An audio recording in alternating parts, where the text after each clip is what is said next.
All right. Good evening, everyone. This is Corey Minor Smith. Corey empowers, and this is Mental Wealth Wednesday. And as promised, we have the Les Brown joining us tonight. It is such an honor and privilege to have him and to be reconnected to him once again. I want to give a shout out to Dr. Michael Eric Dyson that reconnected us, and also Dr. Willie Jolly, who previously featured my book and my story on his podcast after he confirmed with Les Brown that I was legit. Yeah. So really, truly appreciate those gentlemen and all that they have done to reconnect us. But tonight we have Les Brown. He is known as the Godfather of Greatness. And for 5 decades, and he let me know 53 years, he has been delivering motivation across global stages. He is well known, well read, and he has helped Fortune 500 companies, entrepreneurs, nonprofits, the list goes on and on. He has continuing to motivate us. And in this time where there is some extreme changes happening in our country, I thought it would be great to have Mr. Les Brown on with us tonight. He's known as Miss Mamie Brown's baby boy and Dorothy Bell Rucker's pride and Pride and joy. pride and joy. And to I me, got two, yeah, I got two mothers and I'm not ashamed. I got two mothers and I love them just the same. oh, I love it. I love it. And for those who don't know, Les Brown wrote the forward to hashtag driven. So thanks again for giving us your time and joining me for this very important conversation. And I'll just jump right in. As I've said, you've been doing this and you told me 53 years. You've been inspiring us for so long. What inspires you even today with all the chaos and frustration that's all around? I'm a father and I have 15 grandchildren and 5 great grands. So we have to do our part to make sure that we leave the world in better shape than what it is right now for them. And mental health is major. I was very, very proud to write the forward for your book because you touched on an area that many of us, in many cases, just not knowing, try and pray it away. Just give it to Jesus. No, Jesus said, no, y'all got to handle that.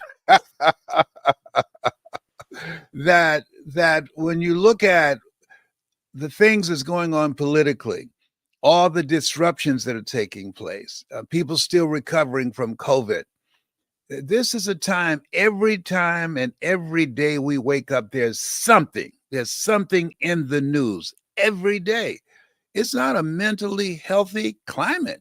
And so your book teaching people how to execute emotional regulation and how not to buy into the madness and become a part of it and not allow it to become our new normal is very important. I encourage people to get the book. It's very helpful. It's very helpful to me.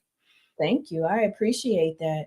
And I appreciate you talking about praying it away. A lot of us, especially in the Black community, may question our faith if we seek any resources outside of the church and prayer and going to the altar. We're supposed to be able to leave it at the altar.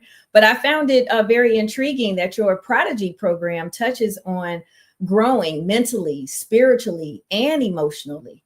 So in terms of personal spiritual practices that you may use to combat mental fatigue and maintain your mental health, please share with us what are some of those practices that you engage in? First of all, affirmations. When I wake up in the morning, I say to myself, Lord, whatever I face today, together you and I can handle it. I'm grateful to be here. I thank you for my health, for clarity of mind. And I command this to be, and all the rest of my days, the best days on the planet. And I have a variety of things that I refer to, and I encourage people to do that because we have to listen to the conversation that we have with ourselves. And most people are not aware that as you talk to yourself, whatever's going on the inside, it will manifest on the outside. And so we have to be mindful of the things that we say to ourselves, mindful and selective of the words that we use, and learn how to observe things and not buy into them, not to become a part of them and take them in. I spoke the other day and I was around a lot of people, and the next day I was wiped out Mm, because people, they take your energy, and you have to protect your peace, your energy, and not expose yourself to everybody. And this place where we are right now, I always ask people when they're talking about their goals and dreams, what's your strategy for being here? I'm 80. I've lost a lot of friends. Everybody don't make 80. Okay, mhm. Luther, Michael Jackson, e- everybody don't make 80. And so I feel I'm in overtime, but you have to work on it. It's not a given. You have to decide that you love yourself enough to unplug from life, to protect your peace.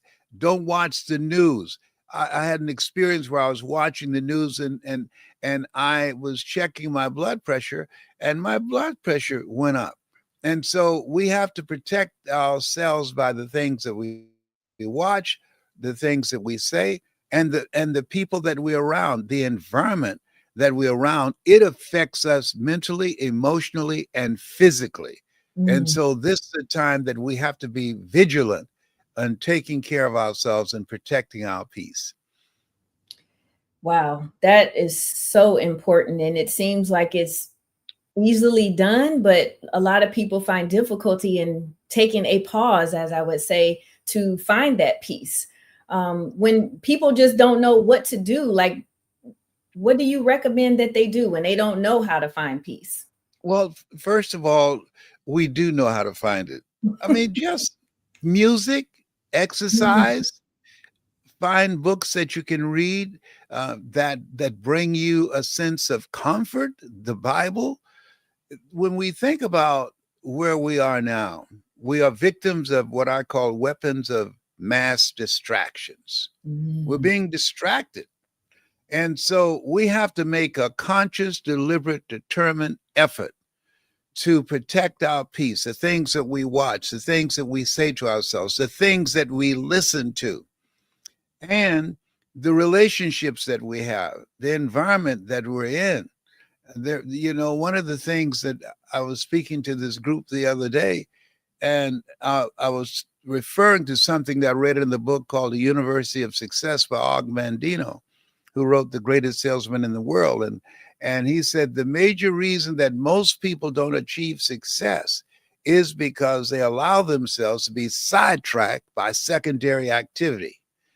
So mm, I said, just think about that. Other people's stuff. My mother had a sign on her mirror, Mamie Brown, and wherever we moved from Liberty City to Overtown, this sign she put on a mirror, and the sign said, Lord, help me keep my long nose out of other people's business. Now, so I said to this group, not only must you keep your long nose out of other people's business, but don't let them sabotage your peace by bringing you their stuff. And I mm, said, write this down. Don't be the go to person for people you can't go to. mm, And I heard people grunt. Somebody said, say that again. I said, don't be the go to person for people you can't go to. There are people that are vampires. They'll suck you dry. They're always there when they need you, but when you need them, you can't find them. mm, And so you have to look at the people in your life and ask the question, what is this relationship doing to me? Is it bringing the best out of me? Is it helping me to be peaceful? Is it bringing me drama? What is this relationship doing to me? Am I growing mentally and emotionally and spiritually and financially? It's very important because relationships do impact us. mm. Whoever you're around, they will begin to impact your energy. And so knowing the when to do what Maya Angelou said, she said, when people show you who they are, believe them the first time. That's major. That is very major, very major. In terms of the corporate world, if you have a corporate leader, the CEO or the president, and they're tasked with delegating things to other people. But those other people may not do the work correctly, or they are pushing it off on others, or AI and work slop is the thing that people are doing now because they want to use AI, may not understand how to use artificial intelligence and not fulfilling their responsibilities. I'm listening to you in terms of those who may be vampires. And I'm thinking of this in the workplace where you have certain employees who drain you because they may not do the work correctly or need too much guidance. How do you deal with that in the corporate world? And you have to work with each other, and your colleagues may need some extra help, or it's the responsibility of the CEO to make sure that they are in a space to appropriately help employees. Corey, this is a time that you have to focus on you. There's no such thing as job security. I was coaching a person, she got a phone call, and it was from her job that she'd been there for 19 years. They said, "Do you have 15 minutes?" And in those 15 minutes, they told her to send in her credentials, and she was fired. Not because she wasn't doing the job, but they decided to go in another direction. They eliminated that department. So this is a time that you have to have a game plan for yourself. There's no such thing as job security. This is the era of Peter Drucker, what he called the era of the 3 C's: accelerated change, overwhelming complexity, and tremendous competition. And so in this place where we are, that we're going through major disruptions, people have to focus on themselves, on their peace of mind. They got stuff they're dealing with for themselves. They have stuff they're dealing with their family members and the people that they love and the relationships. So with all of that, you got to have a plan for, how do I handle this? How do I deal with this? And people say, well, you got to create balance. You can't create balance. You have to integrate all of this stuff into what you're doing and look at it and monitor it and ask yourself to question, what is it doing to me? How is it affecting me? Is it affecting my mental health? Is it affecting my physical health? It's very important. I remember reading a book called Who's the Matter with Me? I have a friend, and she, for 5 years, the person that she was married to, she had cervical cancer and had to have an operation. So I said, you know what I want you to do? I said, tell me, when you're in the room and your husband come in the room, tell me what you feel in your body. And she called me. She said, I felt rage and anger. I said, you need to file for divorce. From that time to this time, she's been divorced around 7 years, never had another surgery. Wow. People impact you. They can rob you of your peace and of your health. Your wife, your husband, your children, friends, if you allow them. And so I'm encouraging people, focus on taking care of you. Life has no duplicate. My business partner, Jerry Jackson, said that's what his mother told him. And that's real. It has no duplicate. So decide that you're going to live your life now and release all the toxic, negative people in your life so that you can live this life that's been given to you. Life is God's gift to us, and how we live our lives is our gift to God. I like that. And I'm really thinking about federal workers right now. So many have lost their jobs and may have lost hope in terms of what I take issue with that. They have not lost their jobs. They've been given an opportunity to live their life. Had I not been fired from WVKO radio station for editorializing against police brutality, I would not have become a state legislator from the 29th House District in Columbus, Ohio. Had I not been fired, I would have not been called by King World to do a talk show years ago. Had I not been fired, I would have not evolved and started doing specials for public television and then getting into the public speaking arena. Things that happen to us, we must shift our thinking and see this as an opportunity to discover parts of ourselves that we don't know.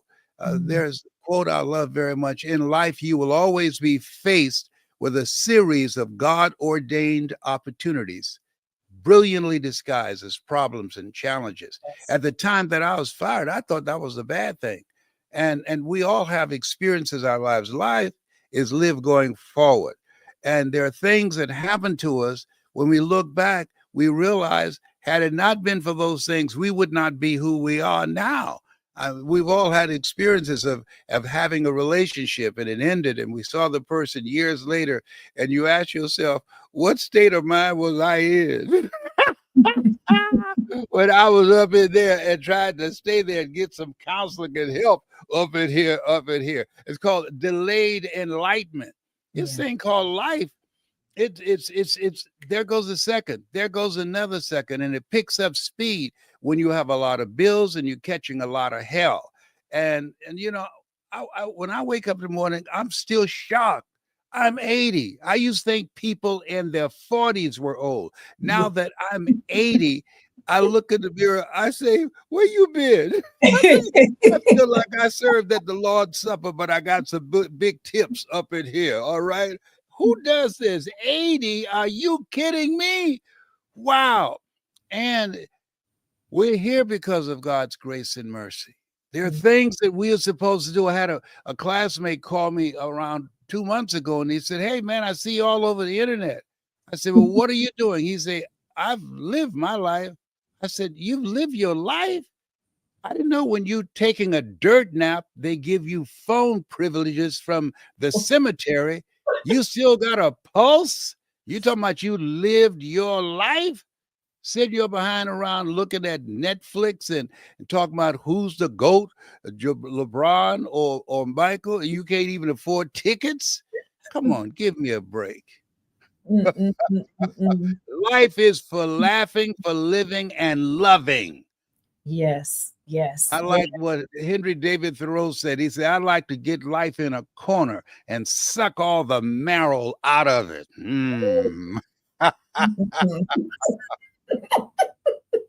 I love how you changed the narrative on that. And so many people need to hear this because, you know, when you experience loss, there's a great book, a great program called the Grief Recovery Program. And it goes through these different stages of grief and helping people to navigate the feelings around loss. And what we may consider as loss, immediately people may think of death. But, you know, it could be the loss of a relationship, a loss of a job, you know, anything that you no longer have and may cause you sadness. And I truly appreciate you helping us to shift that narrative in terms of a loss of a job, because it does open up opportunities. Unfortunately, some people get stuck in what they have been doing for 20 or 30 years. They choose to be stuck. You know, there's a quote I Mm. love very much and I live from.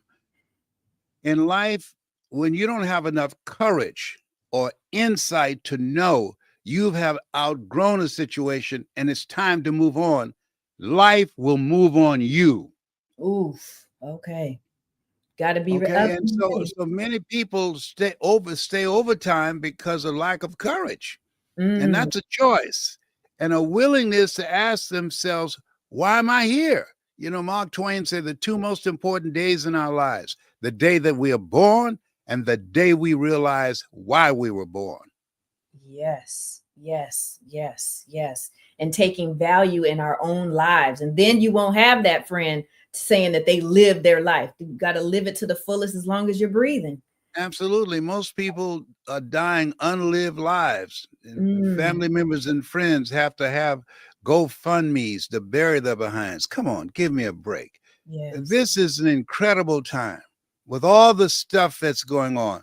This is not the end of the story. We've seen this before. Stony the road we trod, bitter the chastening rod, felt in the days when hope unborn had died. Yet with a steady beat have not our weary feet come to the place for which our fathers sighed. We've come over a way that with tears have been watered. We've come treading a path through the blood of the slaughtered. We are the descendants of the ones that would not die.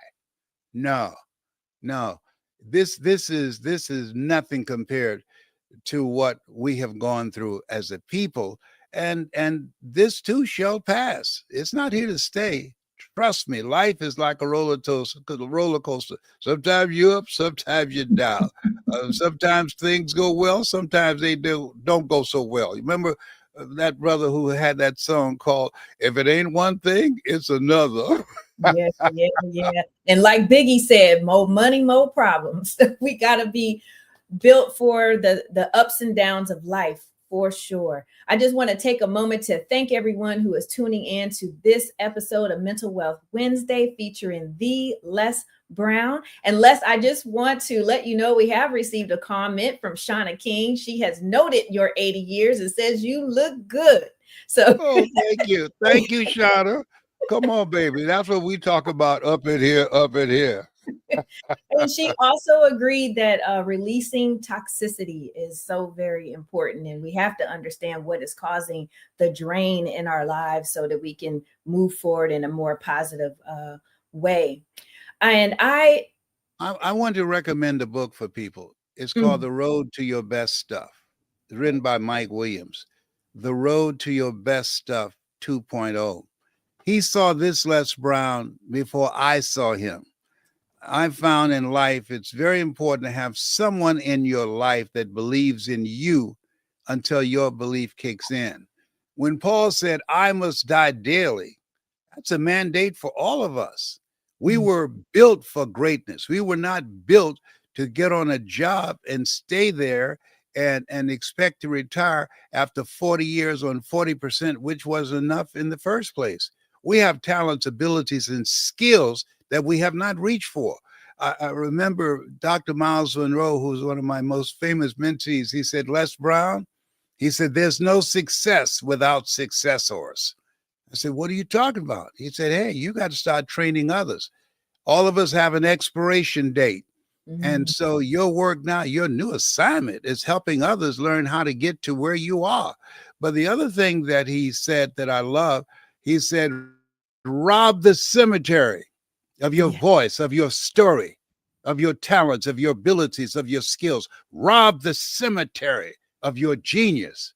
And when he was talking about that, he said the cemetery is the wealthiest place on the planet. And there are people who are dying now who have not made any impact as if they were not here. 2 weeks later, after their burial, the stories about them have ceased and people are going on with their lives. We were put here to live a life of impact, to live a life that will outlive us. That's why you wrote your book. You've yeah, gone through some stuff, you've experienced some things, and you said, I'm not going to keep this to myself.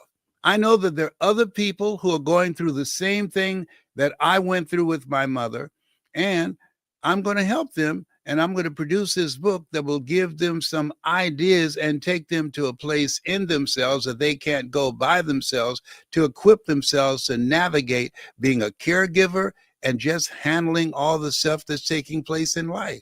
yes, yes, yes. I truly appreciate you bringing up Dr. Miles Monroe. I do quote him in my book. And when you were talking earlier about, sharing our gifts, basically, I was thinking of that same story in terms of the cemetery being the richest place on earth, because people are dying with their gifts.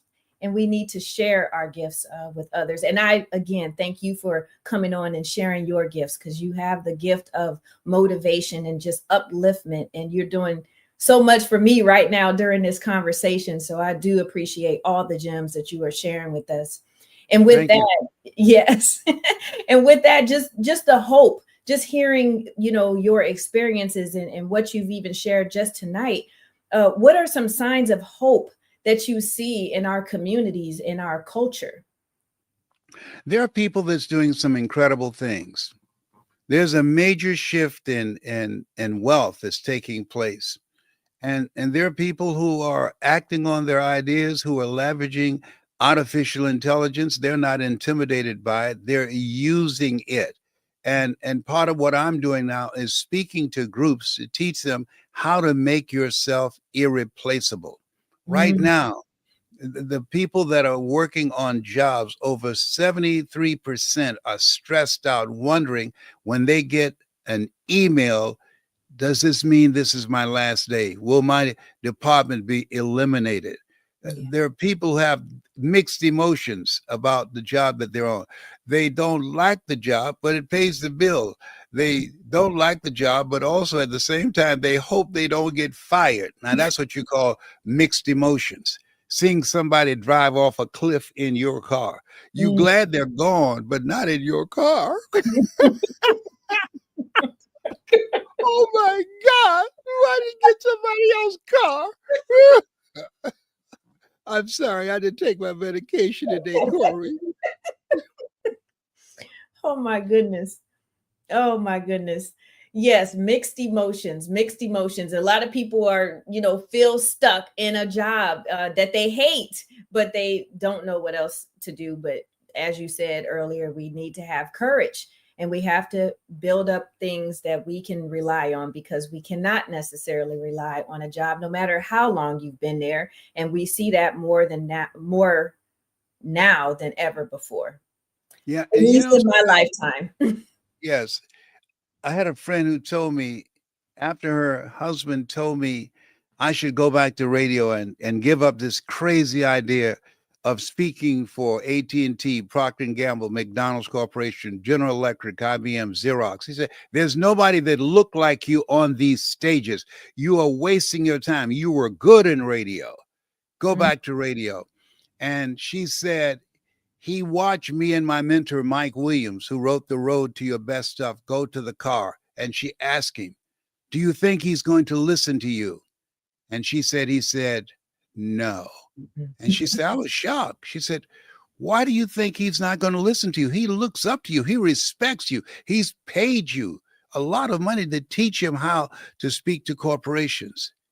And he said, and this applies to everybody that's listening, he doesn't know enough to know he can't do it. We don't know enough about ourselves that we can't accomplish a goal that we go after, even if we fail in the early stages. We have greatness within us. And you got to come back again and again. Walt Disney filed bankruptcy 7 times and had 2 nervous breakdowns. When Universal Studios took his cartoon, Oswald the Lucky Rabbit, but he came back and created another cartoon, MIC, see you real soon, KEYY, because we like you, MOUSE, Mickey Mouse. So had that not taken place, we would not know about Mickey Mouse. We don't know anything about Oswald the Lucky Rabbit. So I'm saying that everybody that's listening to us right now, regardless of what has happened to you, you're looking at somebody who was diagnosed 39 years ago with 4th stage cancer. I got the 4th stage cancer award of perseverance from Cancer Centers of America. And trust me, it's better to be seen than to be viewed. and so one of the things I want people to know that life is a fight for territory. And once you stop fighting for what you want, be it peace of mind, be it a goal or dream that's important to you, living a life of consequence, of purpose and meaning, life is a fight for territory. And once you stop fighting for what you want, what you don't want will automatically take over. That is so powerful. How do we reconcile that with just what's happening in our country right now with laws changing, with the gerrymandering? And it seems like there's intent to just strip away power from communities, especially the Black community. We may feel under assault, just in terms of our daily activities. We are. You ask, how do we do it? Don't focus on that. Don't focus on that reality. We have to focus on the reality that we have the opportunity to create. Joe Madison, they called him the Black Eagle. He was a radio personality out of the Washington, Baltimore area. And people would come on and tell him their stories. And he would pause and ask a question. He would ask, what are you going to do about it? Yeah, we see what they're doing. We know what they're up to. Now the question is, what are we going to do about it? It's not about them now. The buck stops here. It's in our hands right now. We are more than conquerors. That's not just lip service. We must make that our life service. Greater is he that's in you than he that's in the world. So what we must do is become an active force to begin to create the kind of reality that we want to create. When you focus on what's going on, where focus goes, energy flows. We want to be so busy working and rebuilding what's been torn down, we don't have a sense of what's been going on to the left of us, because we've tuned it out and we're actively focused on rebuilding. Choose ye this day whom ye shall serve. Mm. And as you mentioned earlier, in terms of the weapons of mass distraction, whether the weapons are formed, they don't have to prosper against us. So no distractions. Don't be distracted. Stay focused on the life that you want and the life that we're going to live. I truly appreciate that. I'm just feeling so enlightened. Again. That's how we roll. Okay. Right.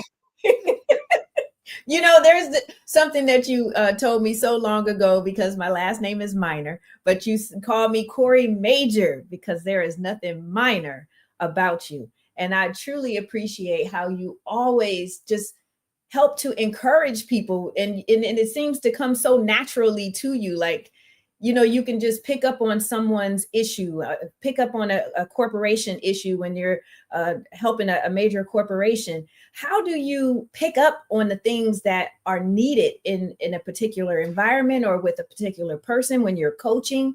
How do you pick up on that and help a person? That's a very good question, because now in this chapter of my life, honoring what Dr. Miles Monroe told me, I'm training speakers.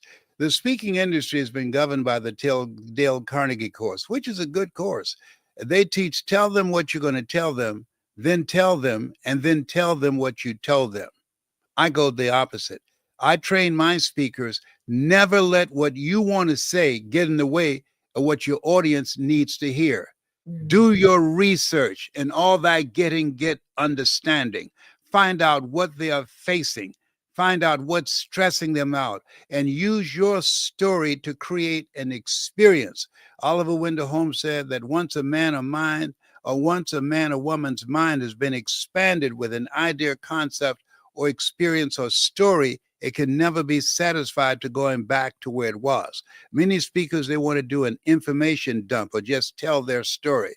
Everybody's got a story, and they can get Chat GPT for information. What you want to do is use your story so people can see themselves in your story, and you're able to create an interruption. You're able to distract, dispute, and inspire. Distract them from their current story, get them in their imagination, and as you speak and share your story and the red seas you've overcome, you dismantle their current belief system and inspire them to become a pencil in the hand of God and start writing a new chapter in their lives. Wow, that is so powerful. I just want to again thank everyone who is joining us tonight. Mental Wealth Wednesday with the Godfather of Greatness himself, Mr. Les Brown. Les Brown, I see one of my dearest friends from second grade joined the chat, and she says, "Thanks for the wisdom." My friend Kamala Chavers Douglas from Canton, Ohio, but she's now in Florida, and she gives a lot of great gems to help people just get rid of all the BS that's going on in their minds and to move forward with greatness. So I truly appreciate, once again, all that you're sharing with us. And she says she's always a fan. So she's also from the school of Dr. Miles Monroe. I learned about him from her and going to his great. in the Bahamas. Well, you got to send me some information on her. I'm yes. looking to hear these other voices that are out here. This is a time that it's three things that's very important for mental health. One is having a game plan. A game plan on the things that you're going to do to take care of you, to manage the stress, to detoxify your environment, and cutting ties from people who bring a lot of drama in your life. The next thing that's very important is that you want to have a ritual, things that you do every day. I have music that I listen to. I have motivational messages that I listen to. I have books that I read that I can go into my mind and be still and know that God is still in charge. That Mm. gives me peace. And the other thing that's major, what you're doing, Harvard University did a study to find out what is it that the one percenters have in common that allow them to do what they do. And they said they create a reference group. You've created a community of people, a reference group of people who have similar values and goals and dreams, that you work together. You turn to each other rather than on each other. You're governed by your love for each other, not by politics or religion, but you have this common dream that all of us are here to serve each other. The greatest among you will be your servant. So when we create communities of greatness, communities of people working together, having each other's back, understanding that all of us are in this together, the possibilities of what we can do as we move forward and move the needle in the direction of our children and our children's children achieving greatness in their lives becomes a greater possibility. Mm. I truly appreciate that. And I'm thinking about those who are the most vulnerable in our communities, those who may live with severe mental illness, those who are living unsheltered and may not have like financial resources to, or jobs or anything to even focus on what makes them happy or sad, or, building, creating boundaries to protect their peace. What do you They say? can go to the library. Og Mandino, who was unemployed, he went to the library. He was on the verge of committing suicide. And he saw a sign said library. And he went in there and he went into the section that had inspirational books. And he Mm. read those books, a variety of them, and he became a different kind of person. He wrote a book, The Greatest Salesman in the World, and many other books, very talented and gifted person. So we are living in a time that we have access to infinite information, never in the history of the world. And so the key is the willingness. Jesus said, whosoever will, let him come. Work with the willing. I had a friend that I did an intervention for her brother, to get off drugs. He was shooting up heroin. And he told us to get out. He didn't want no intervention. He can save himself. And I never forget what she said to me when we were going down the steps. And I said, Lorraine, I'm so sorry that I didn't get a chance to penetrate his mind. Mm. And she said, it's okay. She said, most people won't participate in their own rescue. Yeah. I never forgot that. You remember that movie, Jerry Maguire? Help me to help you. So we have got to remember what Jesus said, whosoever will. We got to work with the willing. Some people will take you down before you can pull them up. Mm. That really, as a caregiver of someone who lives with severe mental illness, I think that really could speak to caregivers, because dealing with severe mental illness, the person, I guess, what we would perceive as not willing, because in their minds, they're dealing with, well, they don't know it, but dealing with anosognosia, where they don't know that they're sick. They don't know that they're sick, so they don't believe they need to take medication, won't take the medication. And so for the caregivers who are dealing with this situation, I would offer what you just shared in terms of them being willing, the caregiver being willing to continue to move forward and prosper and just do all that they can to help the person that they're providing care for, but at the same time creating boundaries. Can you add? Yeah, absolutely. You've got to focus on you. That many caregivers die before the people they're taking care of. Yes. That's a real statistic. I, I was working with my twin brother, Wesley, and I. We were gathered here in Atlanta for 2 months, and he decided to go back to Gaines, to Fayetteville, North Carolina. And we had a confrontation about him going to Dunkin' Donuts and his eating habits. And he said something to me. He checked me. He said, "You make your choices and I make mine." Mm. I said, "Okay, you know what? You about to make me lose my mind up in here, up in here. You about to make me act a fool up in here, up in here." And I had to realize it's a grown man and I can't make him have my choices. I can love him as he is. There are people who are, and he's not that bad off, who are not connected with reality. Right. And that's where you have to have compassion and a strategy to protect yourself because Mm-hmm. it can take you out. And because when you give all you have to people who are not connected to reality, and something happens to you, nobody's coming. Mm. Nobody's coming, And my mother had to sing every tub have to stand on his own bottom.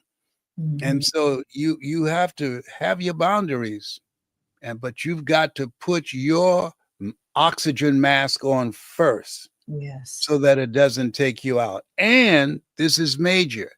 Ask for help, not because you're weak, but because you want to remain strong.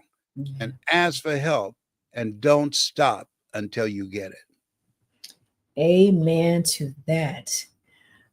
Just recently, and I'm thinking again about, protecting yourself, and you got to, put yourself first. I'm often say, I even do a presentation, self first is not selfish. And most recently, I believe just this week, a rapper named Gucci Mane, who was he is still very, very popular in his music, has brought along other rappers, but he most recently released a book called Episodes, where he is disclosing his bouts of schizophrenia. And he was asked about, being able to move forward and getting help. And he mentioned about having to rely on himself. Like, you have to be the one who wants to do better, to be better. And I immediately thought, well, he's clearly not, or has not dealt with anosognosia, because he acknowledges, he knows, he's aware, he has the insight that he was sick, and he dealt with these delusions and hearing voices and hallucinations.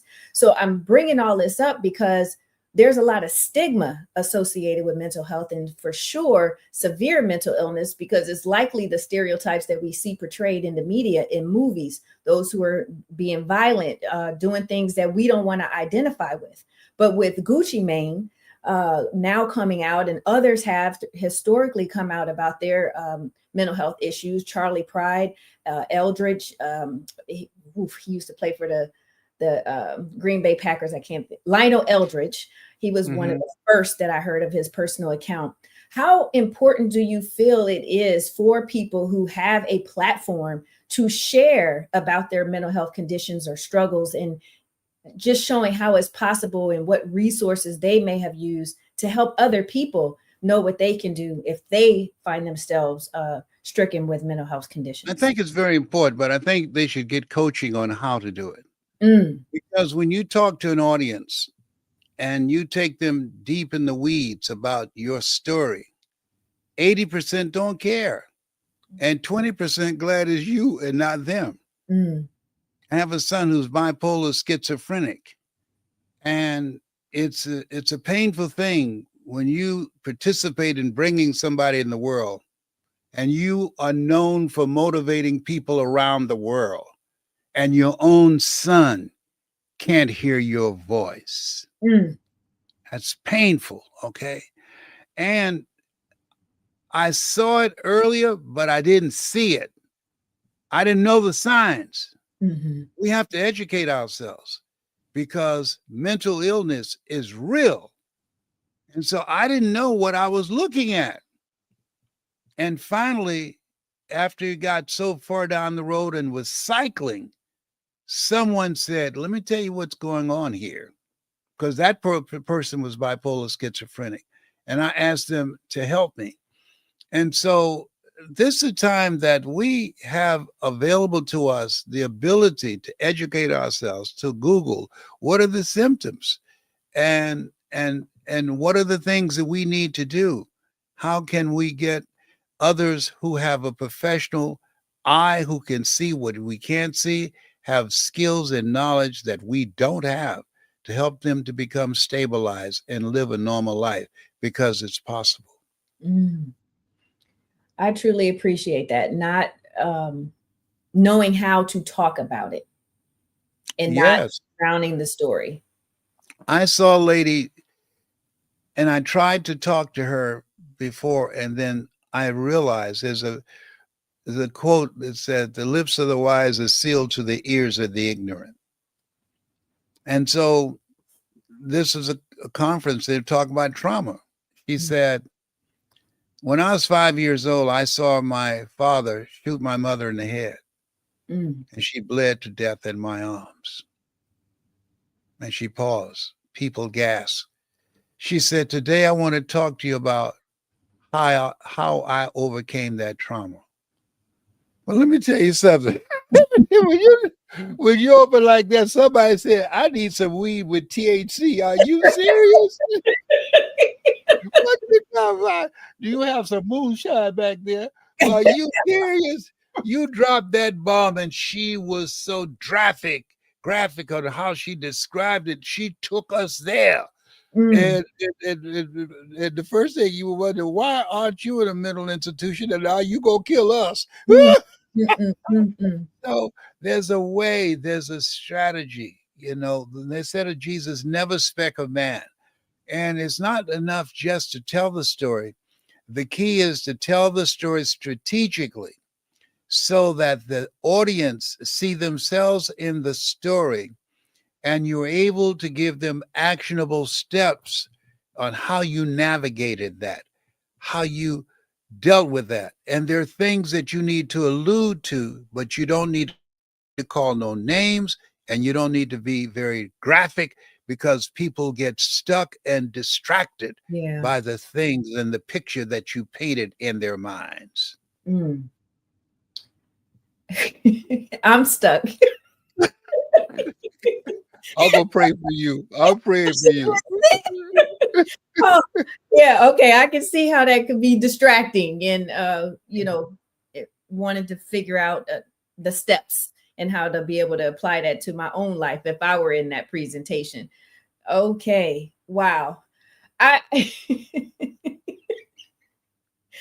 I want to just touch on newer I want to generations. know, can you see the comments of your listeners? Yes, well, let me tell you this. Kamala has created a hashtag for us. And Oh, it is okay. Thank you, hashtag, Camilla. yes, hashtag work with the willing.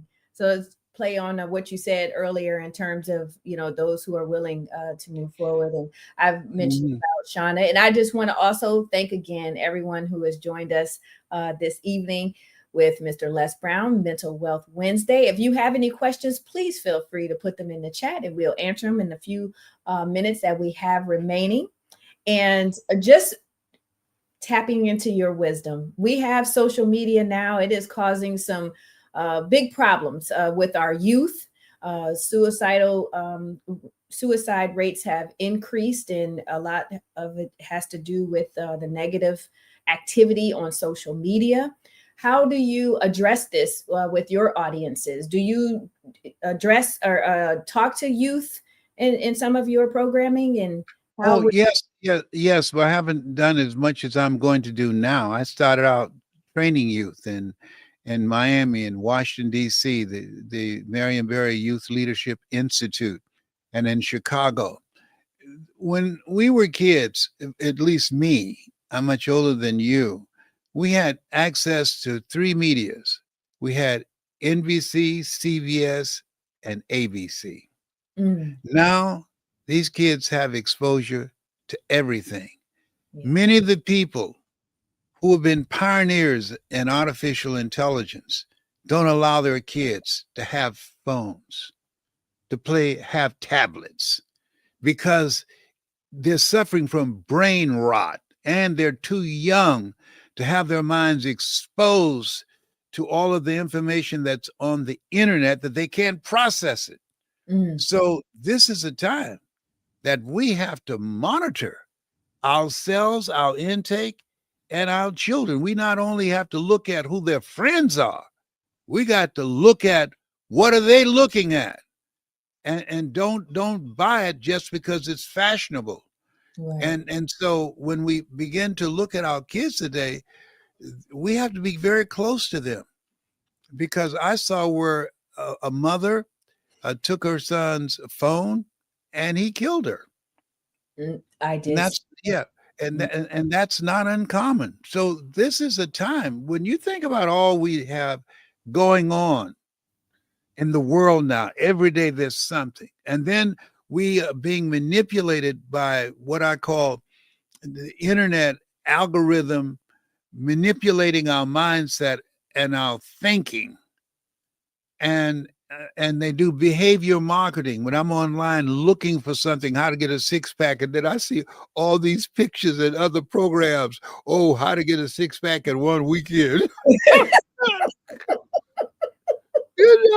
I mean, I found myself, and I'm aware of how corrupt this is, looking at my phone, strolling for 2 hours. Where did time go? And so I have to make a conscious effort. I don't put it in my bed. I got to put it away from me. At a certain time, I've got to turn it off. Yes. And there are times when I get up in the morning, I have to do my meditation, my prayer, my journaling, my reading, and listening to positive things before I turn my phone on. I got to take care of me. Be ye not conformed to this world. Be ye transformed by the renewing of your mind. So I have to renew my mind. And that's why I have this affirmation: Lord, whatever I face today, together you and I can handle it. And because this is the time that you have to take unto you the whole armor of God. Think it not strange that you'll face the fiery furnaces of this world. You will, not you might, you will have tribulations. And that's why we have to have a ritual to take care of ourselves emotionally, emotional regulation, spiritually. We must have a ritual, things that we read, music that we listen to, and a support group of like-minded people, a reference group of greatness that we pour into each other, because all of us will have our moments in the Garden of Gethsemane. Another good one. That is social media. We talked about AI, artificial intelligence, generative AI. And I saw a little clip with you with Alicia Little, who is doing some dynamic things and helping people to understand how they can generate income with AI. We know that there's negatives, but what we are focusing on here are the positives and motivating how Absolutely. It's a great tool. Use these tools. Yeah. Yes. How can we I have a business partner, Tangi, and it's a great tool. You can do so many things with it.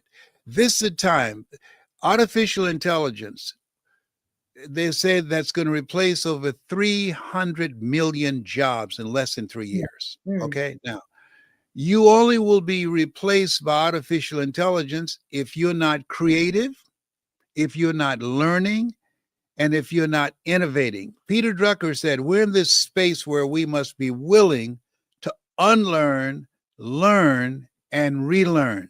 There are people who have the capacity to win, but they're failing because they're trying to open up new doors of opportunities with an old mindset. No, opportunities now are available to us because artificial intelligence makes it a level playing field. I feel like Jackie Robinson, he said, don't level the playing field, just give me access and I'll level it myself. So we have access to information that wealthy people have and people around the globe.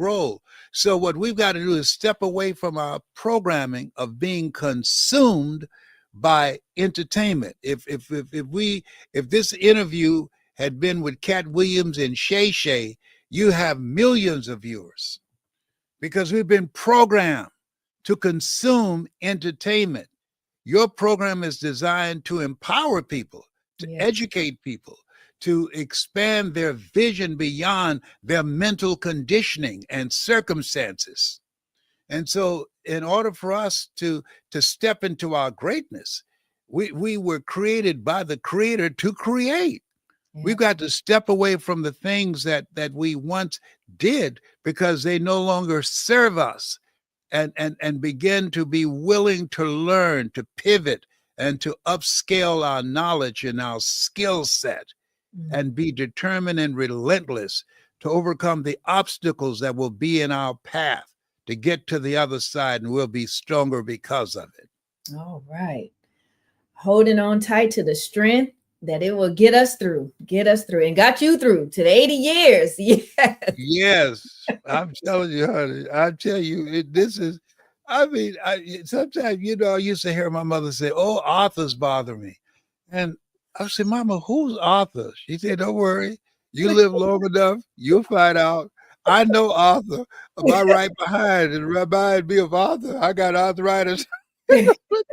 I used to have to thank the Lord for waking me up in my right mind this morning. I said, "Mama, why do y'all say that so much? Don't worry. You live long enough, you'll find out." I went in the room to look for something the other day. I couldn't find it. And when I called my business partner, said, Jerry, help me find what I'm looking for. He said, there it is right there. It was right there looking at me. I didn't see it. I said, I'm scared to be here by myself. It's this thing called life. I mean, when we are constantly being distracted, and if you don't get enough sleep, and you are allowing your mind, giving up territory of your mind to things that you can't control, it's going to affect you negatively. And so you've got to be intentional to protect your peace. Peace, harmony, and love is very important. God is love, and he who dwelleth in love dwelleth in God, and God in them. Wow. I want to leave you with another comment that we received. It looks like our mutual friend tuned in. I love and admire Mr. Brown.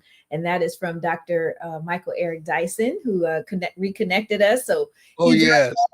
And some of the questions that we talked about, he has also commented on. So we, as we come into a close, he's a gifted brother. That's a bad boy up in here, Yes. He is definitely sharing his gifts. He is definitely sharing his gifts with the world, and we are all much better for it, as well as you.